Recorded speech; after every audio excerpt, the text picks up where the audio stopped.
Shavua Tov, et donc on revient dans notre étude de Mesilat Yesharim, et après avoir terminé l'introduction du Mesilat Yesharim, eh bien, nous pouvons nous diriger maintenant, sans plus attendre, vers le Perek Aleph, premier chapitre de Mesilat Yesharim. C'est parti. Attention, ce matin, ça va être du très très lourd. Alors, allons-y. S'il vous plaît, est-ce qu'il est possible Oui. d'agrandir le texte? Ah, je ne sais pas. Oula, voilà. Merci. C'est bien comme ça? Très bien, merci. Metsuyan. Alors, allons-y. Perek Aleph, Biur Klal Chovat Adam Be'olamo. Donc, de quoi va-t-on parler ce matin? Eh bien, tout simplement d'un sujet qui n'est finalement pas très central, hein, d'un sujet vite fait, vite et bien fait, emballé, c'est pesé. Qu'est-ce que je dois faire dans ce monde? Voilà, voilà le débat. Qu'est-ce qu'on doit faire dans ce monde? Alors, allons-y. Yesod HaChassidut veShoresh HaAvoda HaTemima היא, המרקה הוא מזה היא, שיתברר ויתעמת אצל האדם מהי חובתו בעולמו, וכלפי מה צריך שישים את מבטו ומגמתו בכל אשר הוא עמל כל ימי חייו. Ouah, ben oui, là on va parler, on a expliqué dans le métier Yesharim, on va nous expliquer comment être quelqu'un qui va remplir son rôle. Et donc dans le Perek Aleph, eh bien le Ramchal tout simplement pose la question, ok, c'est quoi le rôle de l'homme dans ce monde? Ma ani tzarich la'asot. Et donc, nous dit le Ramchal, je vais fermer la fenêtre pour pas qu'il y ait de bruit. Voilà. Et donc, nous dit le Ramchal, qu'est-ce que je dois faire dans ce monde? C'est quoi mon rôle à jouer dans ce monde? Ma'u chovati ba'olam. ומה שהורונו חכמינו זיכרונם לברכה הוא שהאדם לא נברא אלא, surprise, להתענג על השם וליהנות מזיו שכינתו, שזהו התענוג האמיתי והעידון הגדול מכל העידונים שיכולים להיות. Hoppa! Alors là, les amis, il va falloir qu'on s'arrête 2 secondes parce que on n'a pas vu passer. Là, c'était comme une lettre à la poste. Mais là, je vais donner 2 informations qui semblent être complètement opposées l'une à l'autre. Quel est mon rôle dans ce monde? Eh bien, vous savez qu'à l'époque, dans l'Antiquité, il y avait 2 écoles de pensée de quel est l'idéal de l'homme, quel est l'idéal que l'homme doit accomplir dans ce monde. Il y avait une première école de pensée, une école philosophique, qui s'appelait les hédonistes. Hédonistes qui avaient comme philosophie qu'il fallait, c'était ça l'idéal de l'homme, il fallait kiffer. Alors, hédoniste, c'était en grec, mais si on devait le traduire en juif, on dirait les kiffisteurs, les kiffeurs, à kiffizim. C'est-à-dire que, première école de pensée, l'homme, il doit kiffer dans ce monde. Achav, il y avait plusieurs façons de réaliser leur kiffitude. Il y avait des gens qui étaient dans le kiff matériel, comme par exemple tous ceux qui étaient, on va dire, dans le ta'anoug achushim, c'est-à-dire ces gens qui se donnaient à tous les plaisirs corporels et charnels. Mais il y avait également un autre style de personnes, comme par exemple les épicuriens qui viennent de Épicure. Épicure, nous, c'est un terme qui peut-être nous fait référence à des choses, puisqu'en hébreu, on appelle ça apikoros. Et c'est un terme qui revient souvent. C'est quoi l'épicure? Eh bien, l'épicure, c'était un bonhomme qui avait comme idéal de vie qu'il fallait l'eitaneg, fallait kiffer, mais attention, pour lui, le kiff n'était pas le kiff des plaisirs corporels, mais c'était le kiff de l'esprit. Il fallait pour lui avoir des choses qu'il fallait travailler son esprit, et c'est ça qui le faisait kiffer. Mais dans tous les cas, les hédonistes viennent et mettent en avant l'idéal qu'il faut kiffer.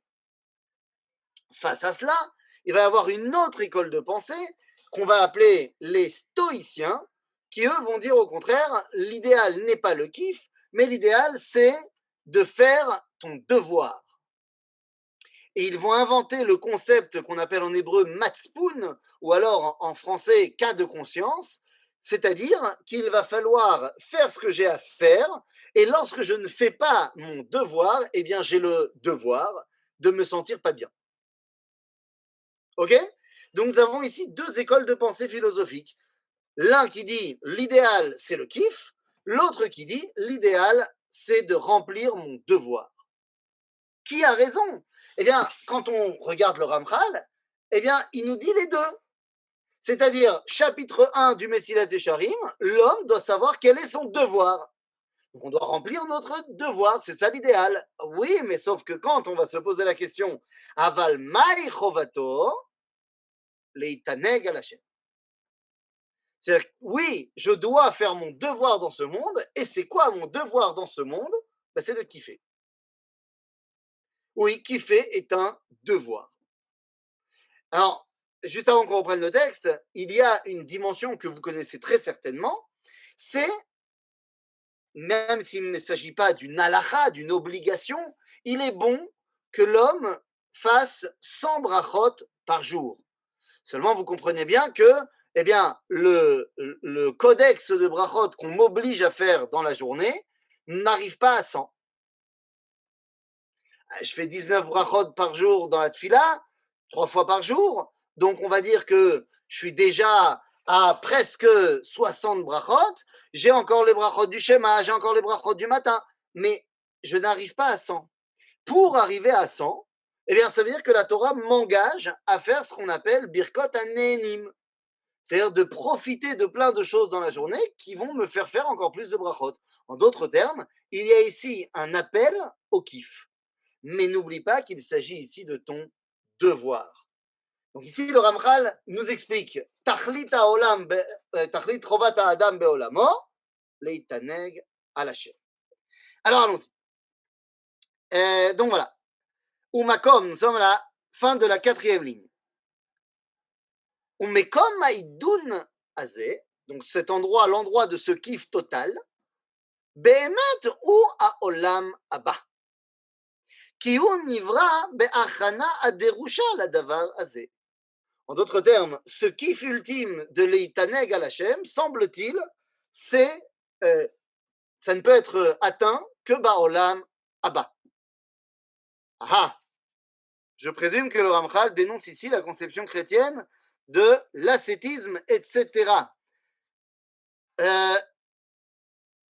Oui et non. C'est-à-dire que oui, mais attention, avec la phrase qu'on vient de lire, on pourrait dire que non. Parce que, mais sache que ce idoun, ce kiff, tu ne peux l'atteindre que Ba'olam Abba. Eh ben, une phrase comme ça peut servir de tremplin à la théologie chrétienne de dire, ah ben voilà, Olam Hazeh Zelo Shaveh Kloum. Et donc, seul le monde des âmes, le monde à venir, eh bien, peut être un endroit intéressant. Ici, ça n'a rien à voir avec le divin. Ça va être poussé à son extrême dans le bouddhisme, où on va officiellement dire que tant que l'âme est prisonnière du corps, eh bien, elle ne peut pas dévoiler, atteindre les cieux supérieurs, machin. Donc, la question est de savoir, est-ce que lorsque le Ramchal nous dit que l'endroit où on peut réaliser ce idoun, ce kiff, c'est Ba'olam Haba, eh bien, est-ce que ça veut dire que finalement, Olam Hazeh, Zelo Mashu? C'est pour ça qu'il dit à la suite. Ach aderech kedei lahagia el mechov cheftzenu, zeu ha'olam hazeh. וזהו מה שאמרו חכמינו זיכרונם לברכה במסכת אבות, העולם הזה דומה לפרוזדור בפני העולם הבא שדומה לטרקלין. Là, je ne sais pas pourquoi la citation de la Mishnah a été tronquée, mais dans la Mishnah, c'est ce monde-ci ressemble à un prosdor, un couloir, devant le Olam Haba qui est le salon. Ok, Traklin, c'est un salon. Et là, c'est important. Et là, c'est important parce que on va se rendre compte qu'en fait, Olam Hazeh ve Olam Haba, s'ils sont présentés dans la Mishnah comme étant Prosdor et Traklin, eh bien, ça veut dire qu'ils sont deux parties d'une seule et même maison.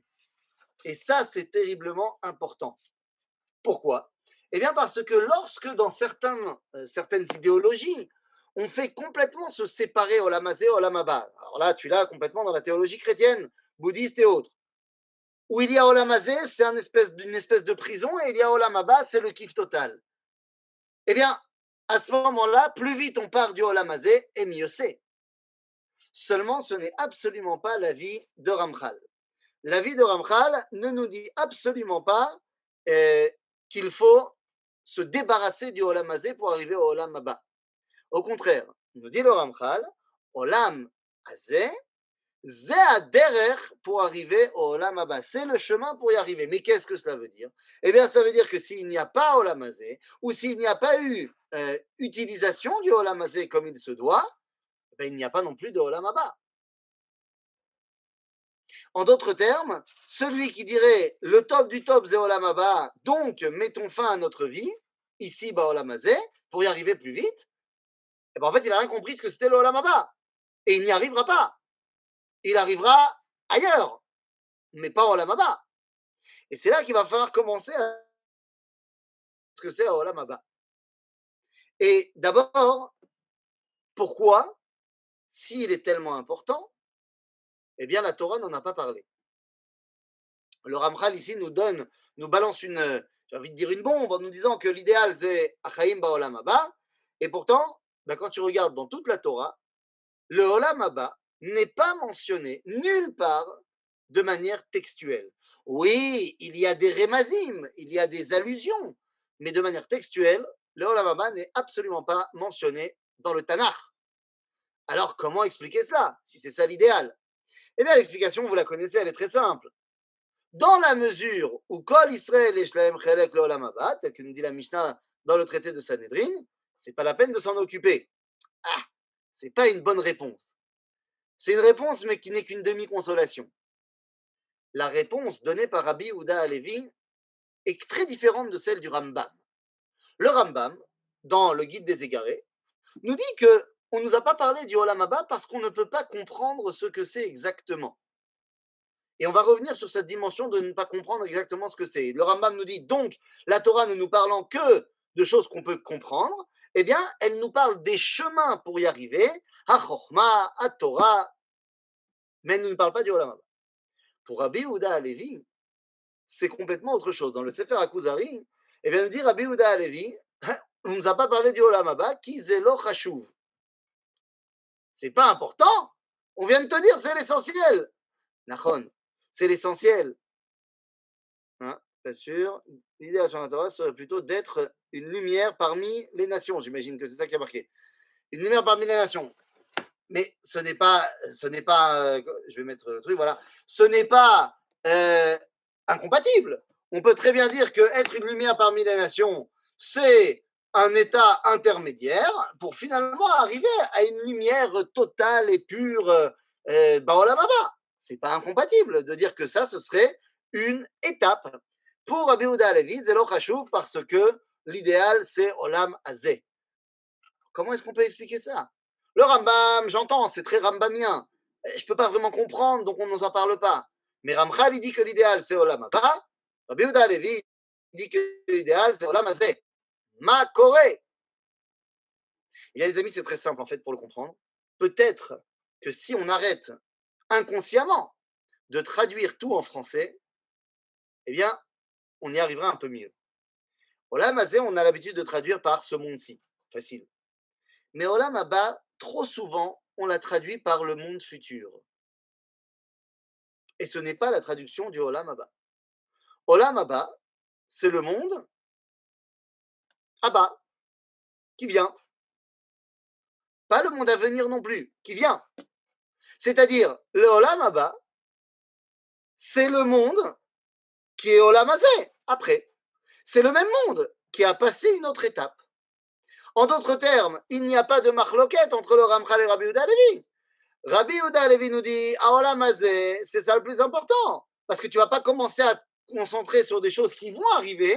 Tu t'en comptes, tu dis, quand ça sera là, tu t'en occuperas. Mais maintenant, tu t'occupes de Olam Hazé. Le Ramchal nous dit, bevadaï, il faut que tu t'occupes du Olam Hazé, parce que sinon, tu n'y arriveras pas non plus à l'étape plus tard. Donc, oui, si on se projette, l'idéal, c'est Olam Haba. Mais pour y arriver, il faut que tu fasses du Olam Hazé un idéal. OK? Donc, les deux sont une dimension d'idéal. Excusez-moi, Rav. Oui? On est bien d'accord que ça n'a rien à la mort. Ah non, ça n'a rien à voir. Donc, et la Torah ne parle pas non plus du monde après la mort. Tout à fait. Tout à fait. Donc, pour les mêmes raisons? Pour les mêmes raisons, oui. C'est-à-dire qu'on ne peut pas comprendre non plus le monde après la mort. Nous, on a été mis dans ce monde en tant que vivant. Donc, c'est quelque chose qui nous échappe complètement à la mort. Et d'après, si tu veux, l'enseignement de la Kabbalah, le monde après la mort, on appelle ça Olam HaNeshamot. C'est-à-dire le monde après la mort, en fait, c'est le même que le monde avant la vie. C'est-à-dire c'est le monde où, en fait, ton identité n'est que l'identité de ta Neshama. Maintenant, qu'est-ce que ça veut dire un monde où tu n'es qu'une Neshama? Eh bien, c'est une excellente question. Je vous remercie de l'avoir posée, mais dans la mesure où ni toi ni moi on se rappelle de ce qu'on a été quand on n'était qu'une seule et même Neshama, alors c'est compliqué de le dire. Par contre, le Harizal, lui, il connaissait un tout petit peu mieux le monde des Neshamot que moi. Et donc, le Hari nous explique que même dans le monde des Neshamot, ne crois pas que le travail de cette dite Neshama est terminé. De la même façon que nous, Baolam Hazé, eh ben, on bosse et on travaille sur nous-mêmes et on évolue pour être plus proche de notre idéal, eh bien, le Hari nous dit que les Neshamot, également dans le monde des Neshamot, deviennent plus proches de l'idéal qu'elles doivent atteindre. Ok? Ravaitan, oui. Il y a simultanéité entre ces deux mondes. Non. Est-ce que dans le monde Olam Hazé, on se relie au Olam Hazé par l'essence, c'est de l'ordre de ce qui est ici et maintenant, ce qui est perceptible par l'essence, oui. par l'essence, et Olam Haba, c'est ceux qui, s'ils sont simultanés, on y est rattaché par une autre dimension, mais qui est... Alors, oui. je suis obligé d'être en désaccord avec vous, je suis désolé, pour la raison suivante. Quand vous présentez le Olam Hazé comme étant le monde des sens, c'est-à-dire le monde du perceptible par les sens, eh bien, je suis obligé d'être en désaccord premier avec vous. Par exemple, les sens, alors, tels que nous les interprétons aujourd'hui dans l'être humain, nous avons 5 sens. 5 sens, je ne vais pas vous demander lesquels c'est, vous les connaissez très bien. C'est ce qu'on appelle, en hébreu, quelque chose de mashashi. Mashashi, c'est quelque chose que je peux interpréter par mes sens, quelque chose que je peux voir ou mashashi. Quelque chose que je peux entendre, c'est mashashi. Quelque chose que je peux respirer, c'est mashashi. Quelque chose que je peux toucher, c'est mashashi. Et quelque chose, qu'est-ce que j'ai pas dit encore? Goût. J'ai tout dit. Je crois que j'avais tout dit. Moi, j'ai dit, non? Le goût. Oui, le goût, goûter, c'est mashashi. Aval, il y a dans ce monde bien d'autres éléments qui ne sont pas mashashi, mais qui sont mamashi. J'ai un petit peu changé le shin. Il y a mashashi, du terme mishouch, et il y a mamashi, c'est-à-dire du terme réel. Par exemple, est-ce que je peux percevoir par mes sens l'amour? Eh bien non. L'amour est un sentiment qui n'est absolument pas, on va dire, vérifiable et mesurable par une échelle de sens quelle qu'elle soit. Et pourtant, c'est totalement vrai et totalement réel dans ce monde. Il y a bien des choses que j'interprète dans ce monde par mon esprit et qui ne sont donc pas du domaine des sens. Donc, ce monde-ci n'est pas le monde que j'interprète par mes sens, je l'interprète également par mes sens, bien sûr, mais ça ne se limite pas à cela. Olam Haba, c'est une dimension qui n'est pas non plus dénuée de sens. Il ne faut pas dire que dans le Olam Haba, il n'y aura plus la perception sensorielle du monde. Seulement, ce sera un monde différent. Si vous voulez, nous avons une indication de lecture. Je voulais le dire un petit peu plus tard, mais bon, c'est pas très grave. Nous avons une indication de lecture qui nous est donnée par Rabbi Ovadia Mifano. Si je ne me trompe pas, je vais retrouver exactement la citation, je l'avais préparée, je voulais en parler d'ailleurs. Où est-ce qu'il est mon truc? Il est dans le livre Higyon HaNefesh, nous dit Rabbi Avraham Bachia Mi Bartolana, je dis n'importe quoi, c'était pas Rabbi Ovadia Mifano, ça sera pour plus tard, mais dans le livre Higyon HaNefesh, nous dit Rabbi Avraham Bachia Anassi Mi Barcelona, un concept qui va être repris par Manitou, qui va nous enseigner dans la compréhension du livre de Bereshit, qui nous explique que lorsque dans la création du monde, eh bien, on nous dit Yehi quelque chose, par exemple Yehi Or, eh bien, ça veut dire que cette chose qui est créée est présente Kol Yemei Haolam Hazeh, est présente pendant toute la durée de ce monde-ci. Il y a donc des choses qui sont Yehi, on a dit Or, Rakia, ce sont des choses qui sont Yehi. Il y a des choses, par contre, où il n'y a pas marqué Yehi. C'est un autre terme qui est utilisé. Totse, Vatas, Vaivra. Eh bien, lorsque c'est un autre terme qui est utilisé, ça veut dire que ces créations-là ont une existence à un moment T, mais ils ne sont pas là pendant tout Yemei Haolam Hazeh. Ok? Par exemple, les animaux, l'homme. Il y a eu Olam Hazeh avant que l'homme ne soit présent sur la planète. Donc, l'homme n'est pas présent tout Yemei Haolam Hazeh. Mais à un moment T, oui. Nous dit donc Rabbi Abraham qu'il y a un autre terme qui s'appelle Vayehi. Vayehi, si on a besoin de dire Vav Achibour, c'est-à-dire qu'il y a une autre existence. Si Yehi c'était Olam Hazeh, eh bien Vayehi c'est Olam Abba. Et donc, à Olam Abba, il y a certaines créations où il y a marqué Vayehi, ça veut dire qu'elles sont présentes Kol Yemei Haolam Abba. Eh bien, les amis, il n'y en a que deux de ces créations qui sont, desquelles il y a marqué Vayehi. La première, vous la connaissez, facile, Vayehi Or. Et la deuxième, c'est Vayehi à Adam le Nefesh Chaya. En d'autres termes, si l'homme n'est pas présent Kol Yemei Haolam Hazeh, ça on le sait très bien, par contre, il sera présent Kol Yemei Haolam Abba. Avec quoi d'autre? La lumière. En d'autres termes, le monde à venir, le monde qui vient, Haolam Abba, eh bien, c'est une dimension, une réalité où il n'y a que deux choses éternelles, l'homme et la lumière.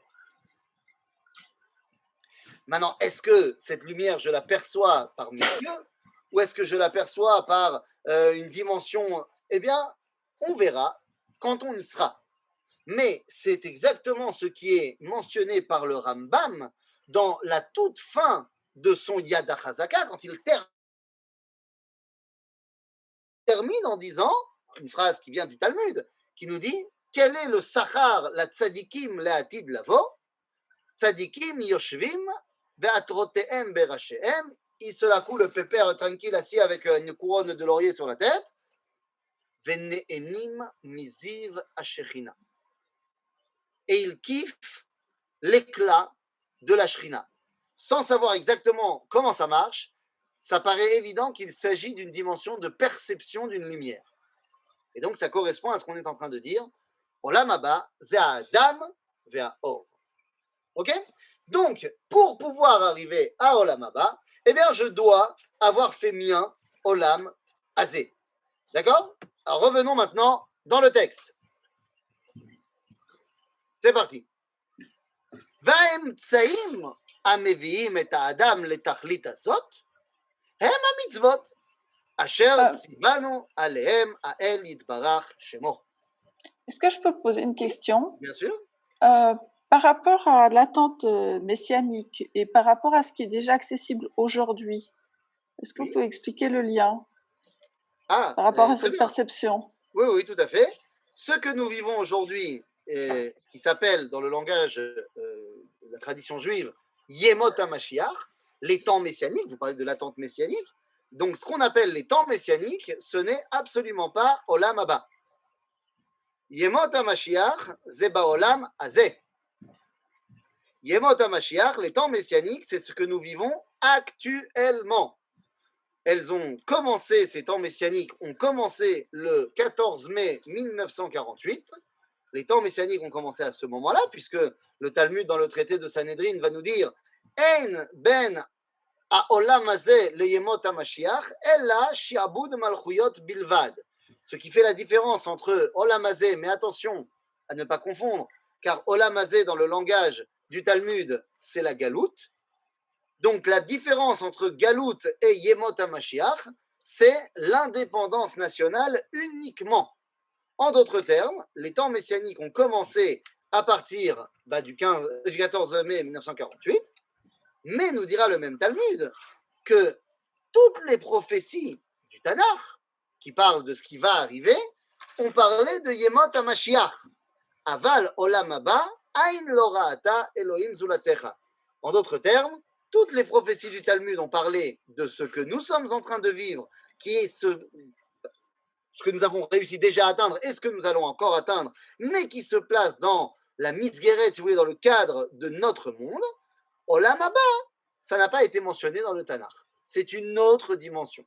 Donc, les temps messianiques, c'est ce que nous sommes en train de vivre, et ils vont aller en grandissant dans leur éclat. Ça, pour cela, il faut étudier les lois sur les rois et le Mashiach du Rambam, chapitres 11 et 12. Je vous invite à aller regarder là-bas.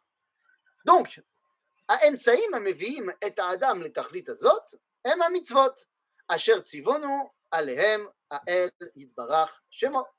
Donc, pour atteindre cette dimension, eh bien, qu'est-ce qu'il faut faire? Pachout, mitzvot. Ouah, mazéou, zakol. Pour atteindre Olam Haba, c'est juste mitzvot. En quoi? Alors, avant d'expliquer, on va continuer à lire un petit peu. Umekom asiyat mitzvot urak haolam hazeh. Eh oui, l'atid lavo, mitzvot betelot. Donc, l'endroit où tu peux réaliser les mitzvot, qui est le seul moyen de te faire atteindre Olam Haba, ça se passe ici. Vous comprenez à quel point donc ce monde est fondamental. Alken, Usama Adam, Beze Haolam, Bat Rabatechila, כדי שעל ידי האמצעים האלה, המזדמנים לו כאן, יוכל להגיע אל המקום אשר הוכן לו, שהוא העולם הבא, לרוות שם בטוב אשר קנה לו על ידי האמצעים האלה.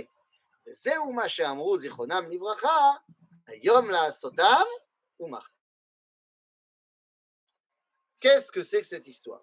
En quoi les mitzvot sont-elles le garant de ma venue, de ma réalité dans le Olam Haba? Tout ce que je fais dans ce monde, toutes les actions que je fais dans ce monde, sont des actions qui ont un début, un milieu et une fin. Je prends un exemple très schématique pour que vous compreniez. Ce matin, j'ai mis mes chaussures. Voilà une action que je pense ne pas être le seul à faire. Et c'est une action qu'on répète assez souvent dans notre vie. Je mets mes chaussures. C'est rachouv. Ah oui, sinon je ne peux pas avancer, je ne peux pas me mouvoir dans ce monde. C'est une action qui a commencé lorsque j'ai pris ma chaussure numéro 1 et qui s'est terminée lorsque j'ai terminé de lasser ma chaussure 2. Il y a un début, un milieu et une fin. Finalement, c'est une action qui est assez rapide, assez katane. Et elle n'a pas forcément une incidence énorme sur ma vie. Ah, c'est ce que je pensais. Et tout d'un coup, j'ai appris que Akadosh Baruch Hu était intéressé de savoir comment j'allais mettre mes chaussures. Parce que il me dit, et c'est la halakha dans le Shulchan Aruch, que tu devras tout d'abord mettre la chaussure droite, ensuite mettre la chaussure gauche, ensuite faire le lacet gauche, et seulement ensuite faire le lacet droit. Halakha ba Shulchan Aruch. De la même façon qu'il y a une halakha que je n'ai pas le droit de manger du cochon, eh bien, je dois mettre mes chaussures dans le bon ordre. Lama, on va nous expliquer que la droite c'est midata chesed, que la gauche c'est midata din, et que donc tu veux commencer ta journée par la bonté et seulement après par la rigueur. Par contre, quand il s'agit d'attacher, c'est-à-dire d'amoindrir les effets de quelque chose, eh bien, j'accroche d'abord la gauche, le din, la rigueur, et ensuite seulement le chesed. Mais en d'autres termes, cela veut dire que maintenant, mon action, qui était une action, on va dire, simpliste, prend tout d'un coup une dimension divine. Je relie cette action qui avait un début, un milieu et une fin à l'éternité du dévoilement divin. En cela, eh bien, cette action me permet de me rattacher à un monde qui, lui, n'a pas de fin, qui s'appelle Olam Haba. Les mitzvot sont donc le moyen de m'attacher à la volonté du Créateur directement. Et donc, m'attacher à la volonté du Créateur me permet de tout simplement avoir une dimension de vie qui dépasse Olam Hazeh. Et donc, ça me rattache à Olam Haba. Ok? Alors, revenons dans le texte. ou כשמסתכל, ou כשמעמיק, פה יהיה בדבר, כן? או כשמעמיק בדבר, תראה, כי השלמות האמיתית היא רק הדבקות בהשם יתברך. זה מה שהיה דוד המלך אומר בתהילים, ואני קרבת אלוהים לי טוב. אני רוצה להיות קרוב להשם, je vais être proche de Dieu. On va devoir expliquer qu'est-ce que ça veut dire דבקות בהשם. ואומר, אחת שאלתי מאת השם אותה אבקש, שבתי בבית השם כל ימי חיי, לחזות בנועם השם לבקר בהיכלו. כי רק זהו הטוב, וכל דבר אחר שיחשבהו בני האדם לטוב, אינו אלא הבל ושב נטעה. Nam. Alors, bon, on va 2 secondes expliquer un petit peu de quoi il s'agit. Donc, nous dit le Ramchal, Ashlemut ha'amitit, ce n'est que dans la dvekut ba'Hashem yitbarach.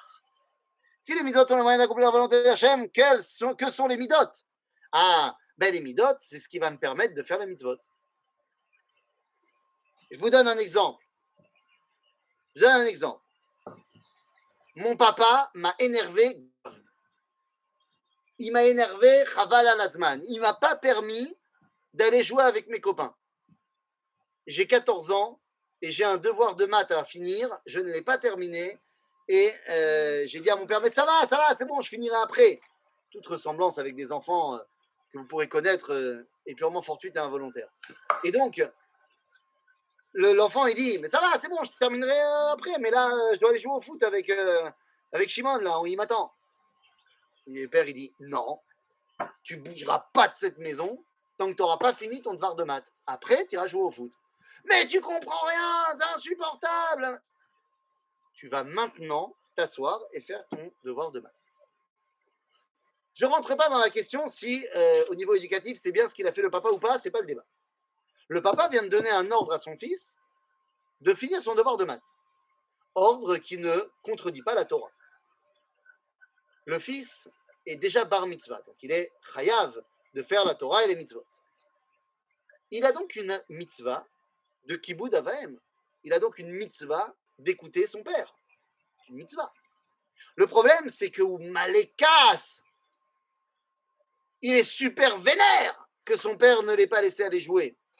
S'il ne travaille pas sur ses midot et qu'il se laisse emporter par sa casse, eh bien, il ne pourra pas faire la mitzvah de kiboud avaim. Il s'enfermera dans sa chambre pendant 2 heures à maudire son père et au final, emporté par sa colère, il n'aura pas fait son devoir de maths. Il aura donc raté l'occasion de faire la mitzvah de kiboud avaim. Donc les midot sont ce qui nous permettent de bien réaliser les mitzvot. Ok? Ce n'est qu'un exemple, évidemment. Donc, nous dit le Ramchal, la dvekut ba'Hashem, c'est l'idéal. C'est l'idéal, finalement, de ce qu'on recherche. באמת, יש שאלה גדולה. דבקות במצוות. Si on est en train de dire que c'est les mitzvot qui me permettent d'arriver au Olam Haba, eh bien, ça m'emmène à une grande question. Et une question qui a été posée par nos sages dans le début de Masechet Avot, une vraie question. Est-ce que ça veut dire que je dois faire les mitzvot pour avoir un salaire plus tard, Olam Haba, ou est-ce que le mieux c'est de faire sans attendre de salaire? Est-ce que l'idéal c'est de faire les choses pour avoir une récompense, ou c'est de faire les choses parce que c'est bien de faire les choses? Ça c'est de la question. Comme nous dit Antigonos Ish Socho dans les Pirkei Avot, Eyu ka'avadim ha'meshamshim et harav shelo al menat lekabel pras, ve'al tiyu ka'avadim ha'meshamshim et harav al menat lekabel pras. Donc, qui a raison? Est-ce qu'il vaut mieux faire les choses pour recevoir un salaire, ou est-ce qu'il vaut mieux les faire sans recevoir de salaire? Eh bien, la vérité, Rabotai, nous explique le Rav Kook dans Orot HaKodesh qu'il y a, dans le troisième Kerer, il nous explique qu'il y a 3 étapes. Nit ve'in gedola. La dimension petite, c'est de faire les choses pour recevoir un salaire. Je fais, et comme ça, j'aurai une récompense, et je suis très content. La deuxième dimension, c'est la dimension de ce qu'on appelle Avodat Hashem. Je fais parce que j'ai envie, Ani Ohev et Hashem, comme on avait vu avant, Ahavat Hashem, et non pas Yirat Shamaim. Je fais les choses parce que j'aime Dieu, il m'a demandé de le faire, je le fais. Aval, il y a une troisième dimension. C'est de faire les choses parce que je veux recevoir un salaire, parce que Dieu veut me donner un salaire. C'est pas parce que moi je veux recevoir le salaire, c'est parce que Dieu veut me le donner, donc il faut que j'ai envie de le recevoir. Kemaase be Reb Zusha de Anipoli. Vous avez entendu parler de Rabbi Zusha de Anipoli. Reb Zusha était un des grands maîtres de la Chassidoute, troisième génération des Chassidim. Il est le frère de Rabbi Elimelech de Lijansk. Il est un des 10 élèves du Maguid de Mezrich Agadol. Donc, Reb Zusha de Anipoli. On raconte qu'une fois, il y a une femme qui est venue le voir et qui a dit « Rabbeinu, prie pour moi parce que je n'ai pas d'enfant et je veux un fils. » Ah, à ce moment-là, Reb Zusha, qu'est-ce qu'il a fait à votre avis? Il a prié, c'est son boulot de rabbi. Et donc, il s'était enfermé comme ça dans sa chambre, dans la forêt, je ne sais pas quoi, et il a dit, je voudrais que tu intercèdes pour la faveur de Sprince Basgittel. Il y a plus de chances qu'elle s'appelait comme ça en Pologne du Sud, plutôt qu'elle s'appelait Messaouda Bat, je ne sais pas quoi. Donc, on va dire Sprince Basgittel, comme ça en plus, c'est certainement pas une des mamans à vous, et comme ça vous ne penserez pas que je parle personnellement. Et donc, il dit, prie de Dieu, s'il te plaît, fais que Sprince Basgittel, elle ait un fils. Et là, l'histoire raconte que Reb Zusha a entendu une voix du ciel qui lui a dit « Zusha, arrête de prier. Je ne veux pas que cette femme ait un enfant. » Bon, qu'est-ce qu'il fait Reb Zusha à ce moment-là? Il continue à prier. C'est un rabbin. Un rabbin, il prie. Et donc, il continue à prier. Et là, la voix lui dit « Zusha, écoute-moi bien, fais attention. Si tu continues à prier pour la dame, elle aura un fils. Mais toi, tu n'auras plus de Olam Haba. » Là, Reb Zusha, qu'est-ce qu'il fait? Il se met à danser. Et il est content. Et il dit, enfin, je vais pouvoir servir Dieu sans attendre de récompense. Et donc, il continue à prier. Et à ce moment-là, Dieu, la voix, lui reparle et dit, Zusha, fais très attention. Parce que si tu continues à prier, elle aura un fils et tu auras quand même ton Olam Haba. Et à ce moment-là, Reb Zusha a continué à prier parce qu'il a compris que c'était une faute de ne pas vouloir le Olam Haba. De genre, je me la jouais, je suis un idéaliste, je fais ça sans... Non, Dieu, il veut te donner Olam Haba. C'est donc un idéal de vouloir le recevoir. Mais cet idéal ne peut intervenir que lorsque tu as passé l'étape où tu voulais simplement pour ton kiff personnel et tu as atteint l'étape où tu veux faire ce que Dieu il veut. Et Dieu, il veut que tu reçoives. Donc, je reçois. OK? Donc, les mitzvot me permettent d'atteindre le Olam Haba. Ce n'est pas parce que j'ai besoin d'une carotte. C'est parce que je suis tellement conscient pleinement qu'Akadosh Baruch Hu a envie de me donner le Olam Haba. Donc, ça ne se fait pas de refuser. Vous savez? Ce qui fait que, finalement, vouloir le Olam Haba, tout d'un coup, nous donne une dimension idéale dans le fait de vouloir le Olam Haba. Alors allons-y, continuons dans le texte de Rabotai. Ok? Donc on est à la dernière phrase. Omnam, כדי שיזכה האדם לטובה הזאת, ראוי שיעמול תחילה וישתדל בהגיעתו לרכוש אותה. וזה על ידי שישתדל להידבק בהשם יתברך בכוח מעשים שתוצאותם היא המצב הזה. ואלו הם המצוות. בסדר? C'est-à-dire, nous dit Ramchal, Rabotai, עם כל הכבוד, il faut pour cela, avant que tu atteignes cet idéal fantastique, cet idéal fantastique de faire en fait la volonté d'Akadosh Baruch Hu parce qu'il a envie de te donner, d'abord, calme-toi Coco, il faut que d'abord tu apprennes profondément que c'est derrière Asiya Maasit chez la mitzvot, c'est en faisant ces actions concrètes de mitzvot, eh bien que tu vas pouvoir, léat, arriver à ce niveau-là. Et là, il faut bien comprendre une chose. Kiyum ha-mitzvot, les amis, Kiyum ha-mitzvot, on a l'impression des fois que ce sont des choses qui sont des actions pas stam, on a compris que c'est Dieu qui nous a demandé, mais on ne comprend pas vraiment comment ça me rattache à quelque chose de grand. Eh bien, nous avons un devoir, c'est ce que le Rambam écrit au Chachmé. Alors, je vous lis tel que c'est marqué dans Moreh Nevuchim.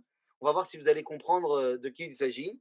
C'est une guérette du Rambam qu'il écrit au Chachmé Monteshpelir. C'est où ça?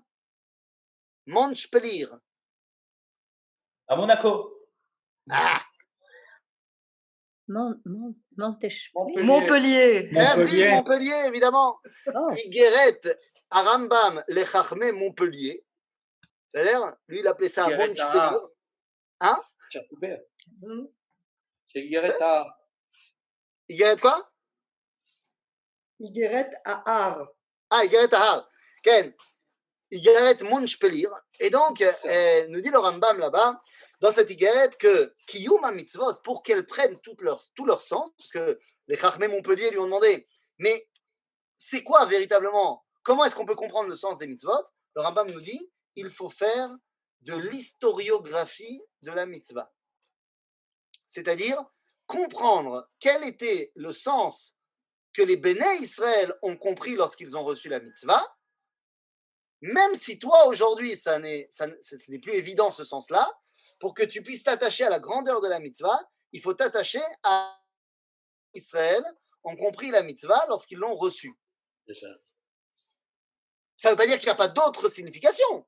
Il y en a d'autres. Mais le point de départ, c'est d'abord comprendre l'origine du sens. Prenons un exemple, là encore, tout simple.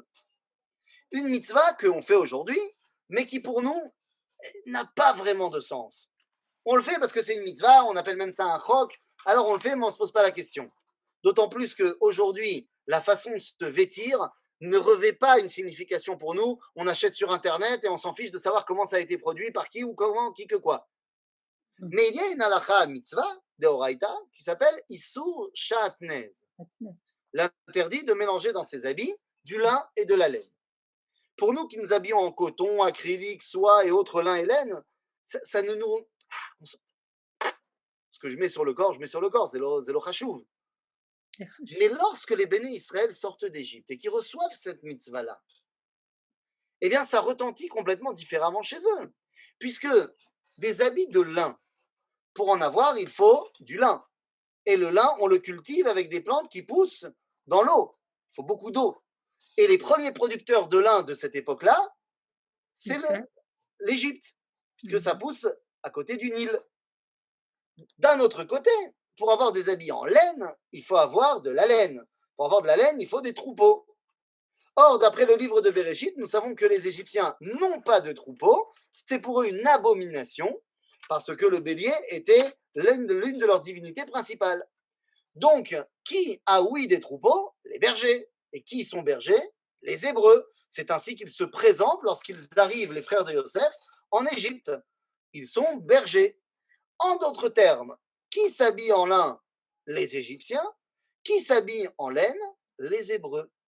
Lorsque l'Hébreu, qui comprend très bien cette signification-là, qui a vécu 210 ans en Égypte, sort d'Égypte, reçoit le Issur Shatnez, eh bien pour lui, c'est très clair.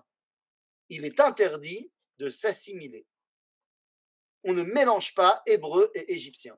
C'est deux dimensions différentes. Alors certes, dans le Beth Amikdash, la ceinture des Kohanim est faite de Shatnez, c'est vrai, car le Beth Amikdash est l'endroit, justement, où on est capable d'unir tout ce qui n'est pas uni dans ce monde. C'est que au Beth Amikdash. Et donc moi, j'ai un interdit de le faire. Une fois que j'ai compris cela, eh bien, je suis tout à fait conscient qu'il y a d'autres dimensions que je dois maintenant me mettre à comprendre dans le Issur Shatnez, mais tout d'un coup, eh bien, cette mitzvah prend une dimension beaucoup plus profonde. Et donc, si on veut que les mitzvot puissent véritablement être le moyen de nous amener à Iddabekut Ba'Hashem, c'est-à-dire être collé à la volonté de Dieu, eh bien, il faut savoir qu'est-ce qu'elle voulait dire Ba'atrala.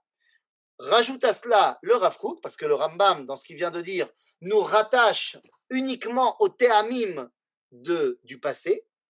Le Rav Kook rajoute dans Ma'amre Areia qu'il faut également rattacher les mitzvot au ta'amim de l'avenir, qui ne nous sont pas encore parvenus. Par exemple, il y a une mitzvah qui s'appelle mitzvat Kisu Yadam. C'est quoi mitzvat Kisu Yadam? Que lorsque vous faites la shrita de Chaya Va'of, c'est-à-dire ou d'un poulet ou d'un, je sais pas moi, d'un cerf, eh bien vous devez les chassot et adam, couvrir le sang qui a coulé de la shrita avec de la terre. Comme ça. C'est une mitzvah très qu'on n'a pas vraiment l'occasion nous de faire, qui travaillons pas vraiment beaucoup dans des abattoirs, mais moi j'ai l'occasion de la faire, à part cette année à cause du corona, j'ai eu l'occasion de la faire pratiquement tous les ans depuis que je suis en Israël. Lorsque j'achète mes poulets pour les caparottes, j'ai la chance d'avoir un voisin qui est shochet et que donc on les shrite vite fait, bien fait, de manière complètement pas officielle à un endroit, et ça me permet de faire mitzvat kisu yadam de mes poulets. Maintenant, quand on regarde les ta'amim du passé, c'est parce que à l'époque, les Ovdei Avodah Zara, ils se servaient de ce sang qu'ils mettaient dans une espèce de petit creux qu'ils avaient fait dans le sol, ils remplissaient ce creux de sang, et ce qu'on appelait, ils dansaient autour de ce sang pour appeler les Shedim, pour appeler les esprits. C'est ce qu'on appelle l'otochlu à la dame, le Issour dans la Torah. Dit le Rav Kook, ça c'était à l'époque, mais aujourd'hui il n'y a plus Ovdei Avodah Zara. Donc on ne fait plus ça. Et pourtant, la mitzvah, elle reste légitime. Pourquoi? Eh bien, parce qu'il y a un autre ta'am, qui est qu'on doit quand même se sentir un minimum coupable de manger de la viande et de ne pas encore avoir atteint l'état du monde où les animaux se seront élevés à l'état d'homme et on pourra enfin faire le chazon atzim chonud ve'ashalom, c'est-à-dire que lorsque l'animal en viendra à l'état d'homme où il pourra parler, on arrêtera de le manger. Comme on n'y est pas encore, alors c'est les chassot et adam, parce qu'on n'y est pas encore.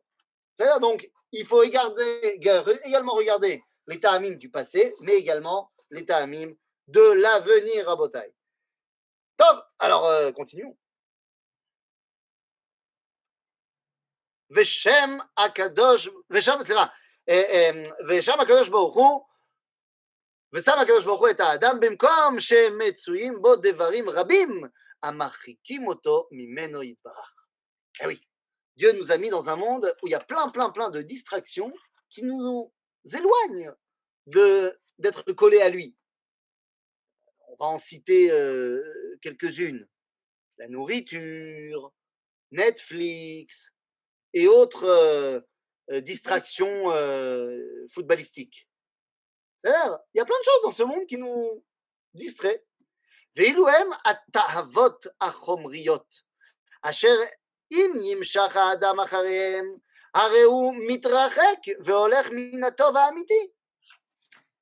Hoppa, dans cette phrase, et je termine la phrase pour que ce soit bien clair, ונמצא שהוא נמצא באמת בתוך המלחמה החזקה, כי כל ענייני העולם בין לטוב בין למוטב, הם ניסיונות לאדם.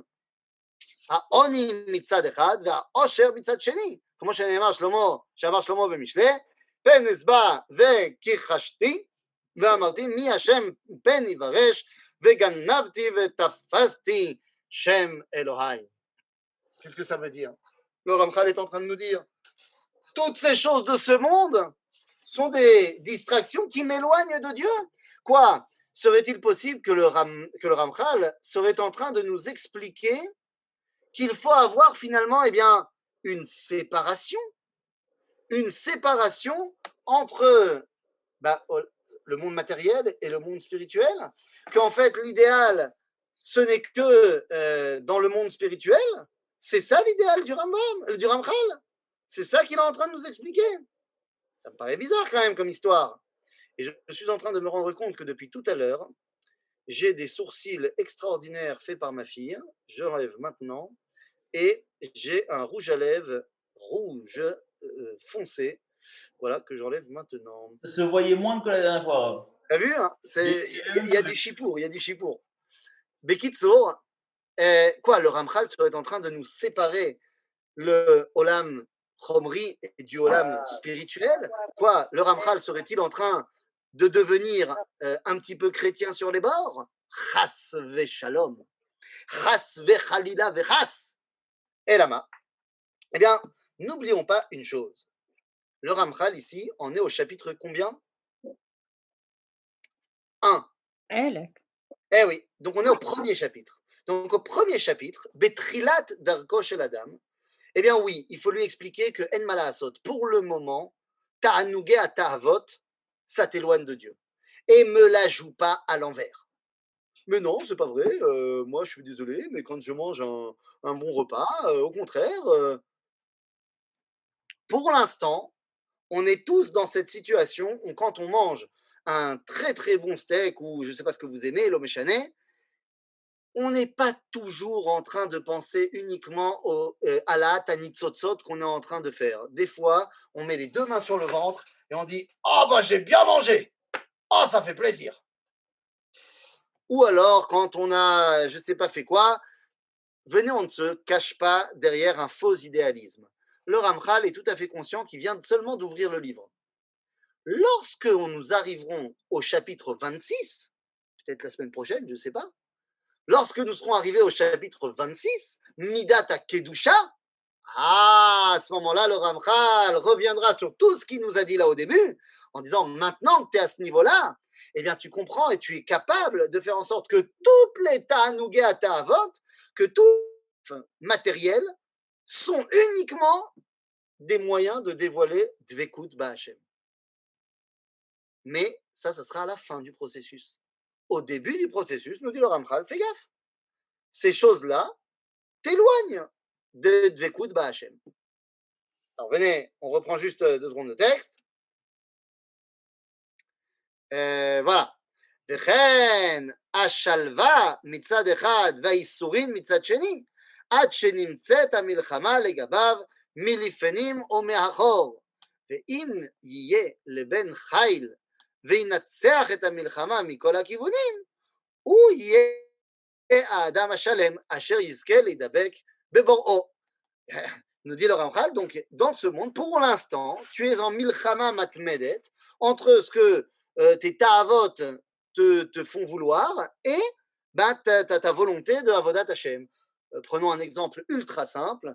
Là, cette semaine va commencer en Israël, d'après les prophètes de la météorologie, va commencer l'hiver, commencer à pleuvoir et à faire froid. Et donc, de plus en plus, on va trouver des gens qui, le matin, n'ont pas forcément envie de sauter du lit, aller à la tfila, mais ils ont envie de rester bien au chaud sous la couette, et ben on se lèvera tout à l'heure. C'est milchama. Hamitzvah omeret takum, aval hata'ava omeret reste dans le lit. בסדר? ויוצא מן הפרוזדור הזה וייכנס לטרקלין לאור באור החיים. Donc ça c'est l'idéal. וכפי Et maintenant, on te remercie tous pour mes sourcils et mon rouge à lèvres. C'était magnifique.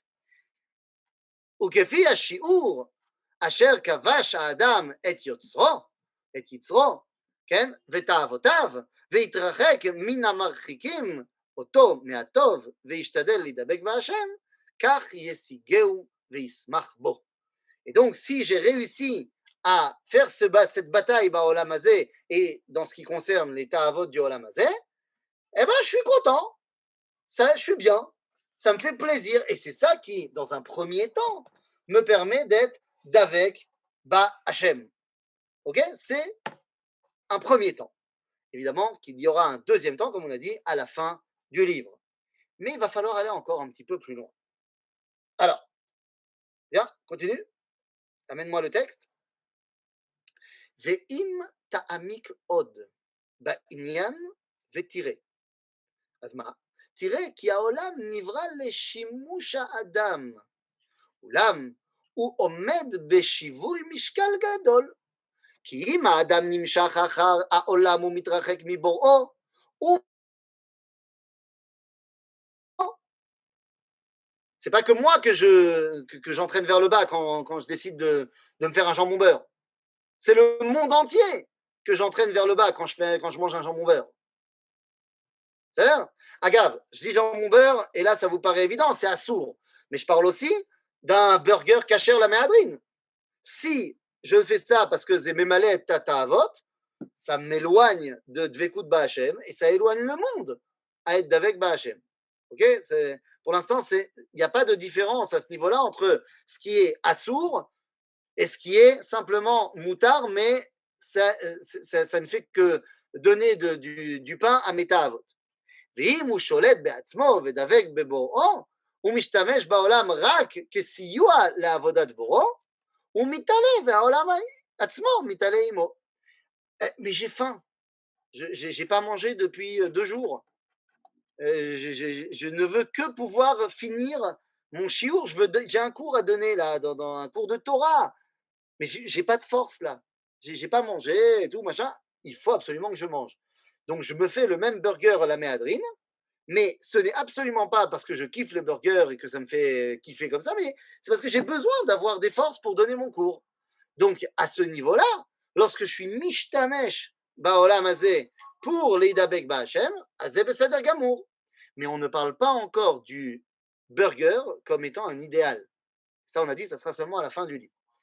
Tu tiens vraiment à nous déprimer dès dimanche, toi?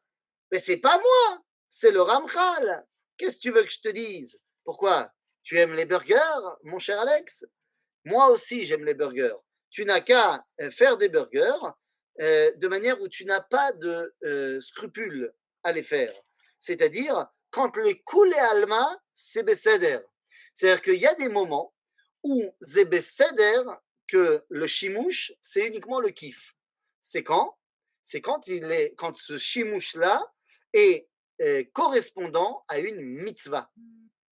Lorsque je fais une mitzvah, j'ai pas du tout de matzpoun à avoir. Hier, c'était Shabbat, tu t'es fait péter le ventre, comme on dit chez nos amis du Sud. Il n'y a absolument pas de scrupule à avoir, parce que la mitzvah de Shabbat, c'est oneg Shabbat, et donc quand je mange et que à la fin du repas de Shabbat, j'ai les 2 mains sur le ventre et je dis oh là là, et je suis content et je vais m'endormir, et ben c'est besséder gamour. Je n'ai pas de scrupule à avoir. Ou alors, ce que je vais faire, c'est que je vais faire une étude très poussée de la Torah, terminée sur un petit sioum, et donc je fais une seudat mitzvah. Et à ce moment-là, mon burger, il n'a aucun problème. C'est-à-dire, donc, il y a en fait 3 possibilités. Il y a, je mange mon burger parce que j'ai une ta'ava, c'est chaval. J'ai fait chuter le monde. Je mange mon burger parce que j'ai faim et que sinon j'arriverai pas à étudier la Torah ou à faire des mitzvot. Alors, c'est besséder gamour, je monte le monde. Je mange mon burger parce que ça me fait kiffer de manger le burger et c'est une seudat mitzvah et que le but c'est de kiffer ou que c'est Shabbat, eh bien, j'ai pas de scrupule à avoir pour mon kiff. Je n'ai non seulement pas fait s'écrouler le monde, mais je l'ai fait encore plus s'élever.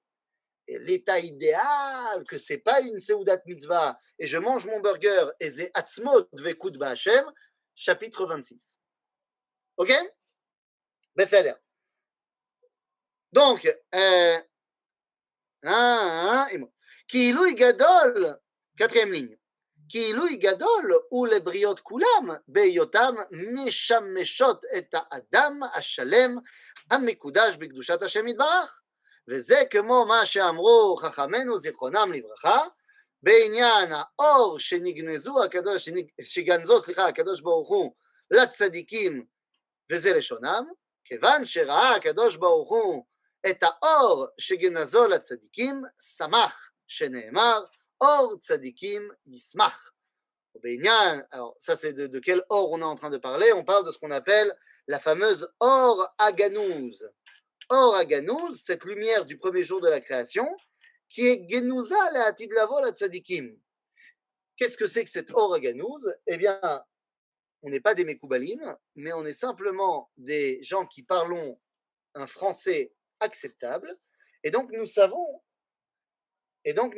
que le terme or aganouz a donné le terme francophone ou anglophone de organiser. En d'autres termes, c'est quoi cet or aganouz? C'est ce qui nous permet d'avoir une dimension d'organisation, c'est-à-dire de voir clairement les choses telles qu'elles nous sont présentées dans le Olam HaEmet. Et en français, quand on parle d'organiser, c'est que en fait, l'organisation permet de donner à chaque chose sa place. Quand tu as une maison qui est complètement bebalagan, tu as l'impression que Shum Davar n'a de place, et qu'il y a de place pour rien. Quand la maison est organisée, eh bien, tu vois que chaque objet a sa place et a une fonction, une utilité. Donc, semble-t-il que cet or, chez Shemura, la Hatid Lavo, la Tzadikim, c'est cet or qui nous permet de voir quel est l'idéal qu'il y a dans chaque chose de ce monde.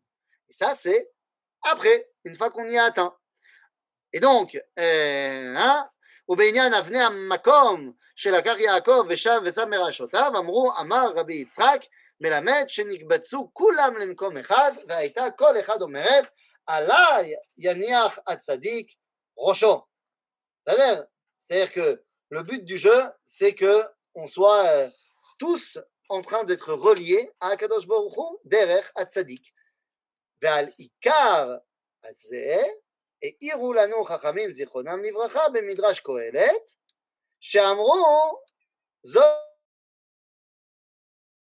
מי יוכל לתקן את אשר עיוותו? בשעה שברא הקדוש ברוך הוא את האדם הראשון, נתלו והחזירו על כל אילני גן עדן, ואמר לו, ראה מעשיי, כמה נעים ומשובחים הם, וכל מה שבראתי בשבילך בראתי. תן דעתך שלא תקלקל ותרחיב את עולמי. Il faut qu'on chante. C'est un jeu de mots bienvenu où il y a vraiment un lien entre or ganouz et organisé. Non, c'est bémet au niveau étymologique, ça vient bémet de là. C'est-à-dire que quand tu regardes dans le dictionnaire, il y a marqué là-bas qu'au niveau étymologique, ça vient de la notion de rangement qui vient des sages de l'Est. Donc, c'est nous les sages de l'Est. Malasot. Quoi qu'il en soit, ah ben voilà, merci David. Donc il est 12h03. Et ce qui veut dire que le Rav Kohan attend par ma faute, j'ai fait attendre un Kohen par ma faute, et par votre faute aussi, shame on you, comme on dit nos amis britanniques. Et donc, eh bien, nous nous arrêterons ici, et nous continuerons Bezrat Hashem la semaine prochaine. Shavua Tov, les Kulam.